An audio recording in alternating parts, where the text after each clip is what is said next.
welcome to our Microsoft Minis OneNote Wonders Part 4. Thank you so much for joining us. We hope that you've had an amazing week so far and that you are ready for another fantastic session. Today we're going to be having a look at the Immersive Reader and how you can use the Immersive Reader for some incredible projects. Thank you again so much for joining us. My name is Niall and I will see you on the big screen. I'll see you there in 2 seconds.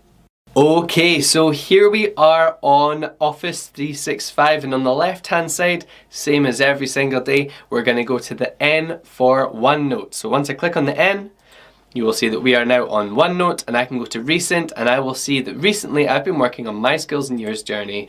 That's the one, the notebook that we've been working on together. So here we are on OneNote. Now today we're going to be having a look at the Immersive Reader. So we're going to go to Literacy. Now you might remember, was it yesterday, was it Tuesday? I think it was yesterday, we used the Dictate tool to record our voice, and you have been creating your own stories using the Dictate tool. Now the spelling might not be perfect, that's okay, that happens. The Dictate tool is not going to be perfect, especially with strong accents such as ourselves. So we have here my story that I created about Niall the little bear.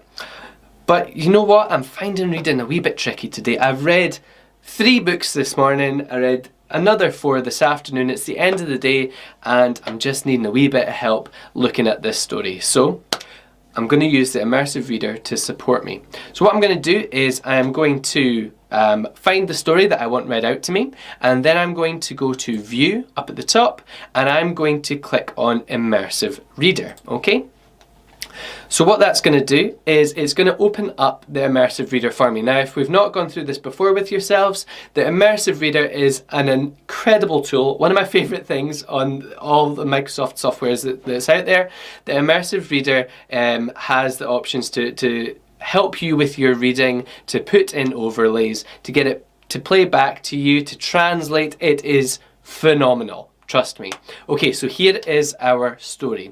The first thing that I want to do is I want to make my story a little bit bigger because it's kind of small just now. So I am going to increase the text size all the way to, oh no, that's way too big. I can't read that, that's huge. Okay, so let's make it a little bit smaller until it fills the page. There we go, perfect. Okay, excuse me. Now, I can also increase the spacing as well, so maybe the words are too close together and it's hard to read them, you can increase the spacing as well. Okay, I'm going to turn that off just now for me. We can also then change the font, so we've got Calibri, which is the standard font that we use for everything on the Microsoft products. You've got Sitka as well, that looks a bit more like a newspaper, and lastly we've got Comic Sans. Now I like Comic Sans because look at the A. It is the nice rounded A that we do in school, that we use in school, but it's absolutely up to you what font you prefer. Lastly, we can change the background colour as well. So if you've got it on no theme, just standard colour, no colour in the background, then the white, it can really kind of tire your eyes out looking at a screen for a long time. Sometimes we find it easier to have a colour overlay or a colour background to support us with reading. Now, I would recommend using the sepia theme for that. It puts like a light yellow kind of orange in the background and it just kind of softens the page a wee bit up for you. But I know that some people like to have blue, some people like to have pink, some people like to have green. It's absolutely up to you what you prefer. Okay, you can click on fewer colours if you're wanting to choose from fewer colours. There's a yellow one in there, but I like to have sepia. But you know what, for today let's go for the lavender one. Let's change it up a wee bit. Okay, and lastly, we don't need this show source formatting. You don't need to know about that one just now, that's fine. What else can we do? Well, we've got our grammar options up at the top, so we can put in some syllables if we want. So once upon a time there was a little bear named Niall. Okay, so that puts in the syllables for us. We can turn that off and now we can put in the parts of speech as well. So the nouns will be yellow. We can put in the verbs to be pink, adjectives are red and adverbs are green. Okay, so now you can have a look and you can quickly see, oh, all of the verbs, they're going to be the kind of pinky purple colour. You can also turn on and off the labels if you need to, so that's just the for adverbs, adj for adjectives, that kind of thing. Okay, so I'm going to turn them all off just now. If you're using them in your work, then it's a great tool, but if you're just wanting to listen, you don't need them on. And lastly, we are going to go to our reading preferences as well. So you can turn on a line focus if you like, so you can have one line, so it puts black bars in the top and bottom of your screen so that you can just focus on those lines. You can put 3 lines, so it's got the previous line, the line you're on, and the line that's coming next.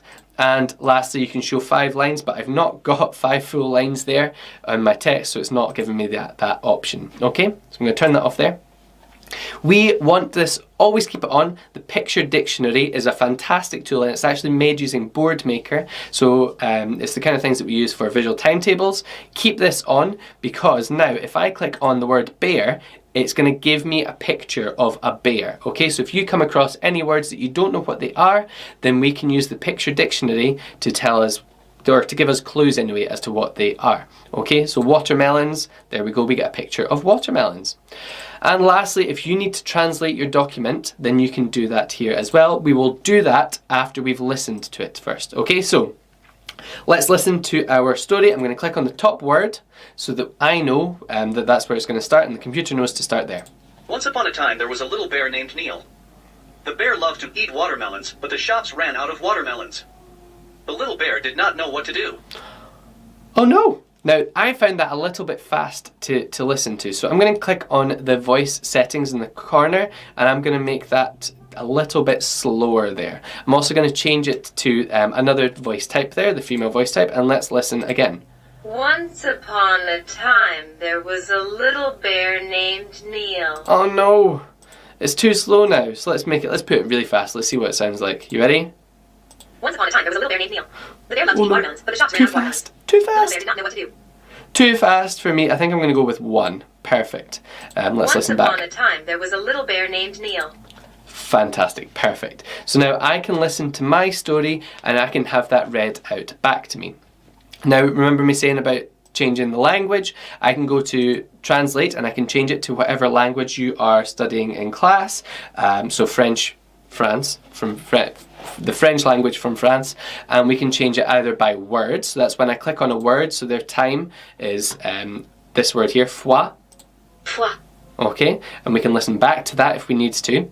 Or I can translate the whole document, the whole story, into French. And now, if I press play, listen to this. Il était une fois un petit ours nommé Nial. L'ours aimait manger des pastèques, mais les... So it will actually read out to us in the story in the other language, which is incredible. I absolutely love that. We can jump between English and French up at the top. Okay, now this is also great if you have someone in your class who maybe doesn't fully speak English yet, or English is their second language, then you can translate the whole document, pick up what it's saying, maybe you speak French, pick up what the story is in French, and then get it translated into English. Okay, fantastic. Now, we can also use this to pick up on spelling mistakes. Now, you'll notice that they called me Neil in this story, and that's not my name. My name is Niall, but that's okay, I don't mind, because I know it's a computer. It doesn't really matter. But I could put in a couple of spelling mistakes and see what the computer does. So let's go back, and we're going to put it in a couple of spelling mistakes. So, first thing I'm going to do is I'm going to make this text a little bit bigger so that you can all see it. There we go. Okay, so let's get rid of the E. We forgot the E in once. And let's put in, instead of bear, we're going to call it burr. Okay. And instead of eat, we're going to put in eel. Okay.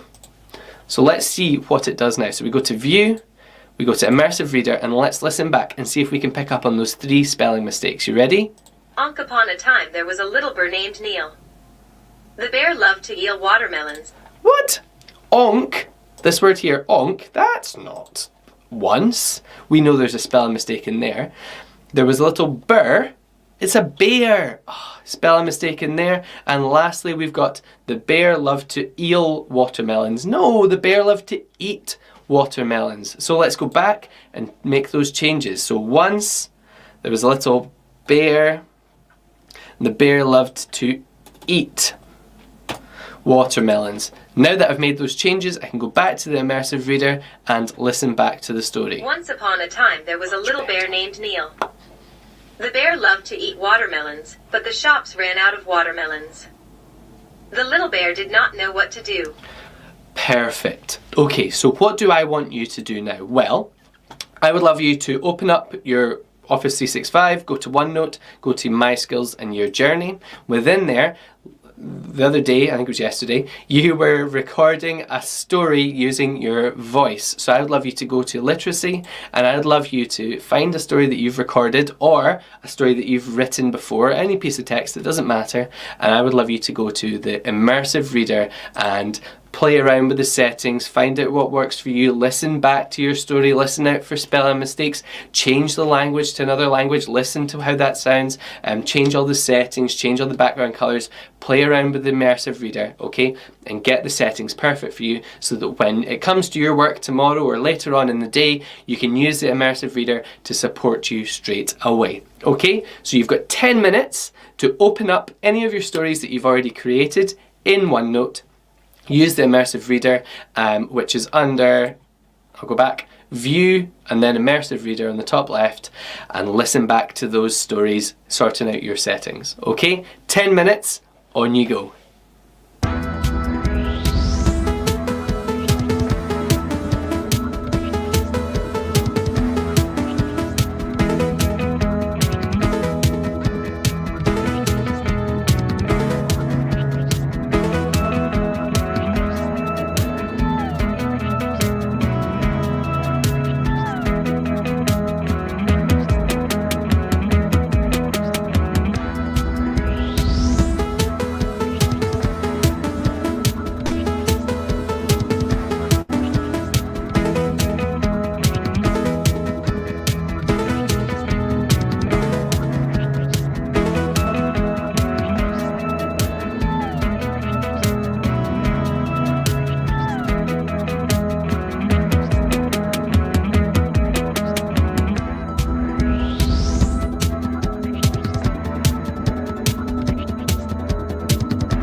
Incredible work, everyone. Well done. Thank you so much for joining us today for part 4 of our Microsoft Minis OneNote Wonders lessons. I hope that you've enjoyed learning about the Immersive Reader. I know that I have, and I had a great time playing around with the story as well and sorting out the settings to suit me. Thank you again for joining us. I hope that you've had a great time. Remember to pick up your certificate from the QR code at the end of each of our OneNote videos. And if you didn't get your OneNote Wizard, or no, Word Wizard, I did that last time as well, Word Wizard or your PowerPoint Pro certificate, make sure to pick those up as well. Thank you again so much for joining us. My name's been Niall. I hope that you've had a fantastic time, and I will see you tomorrow for our final OneNote Wonder session, part number 5.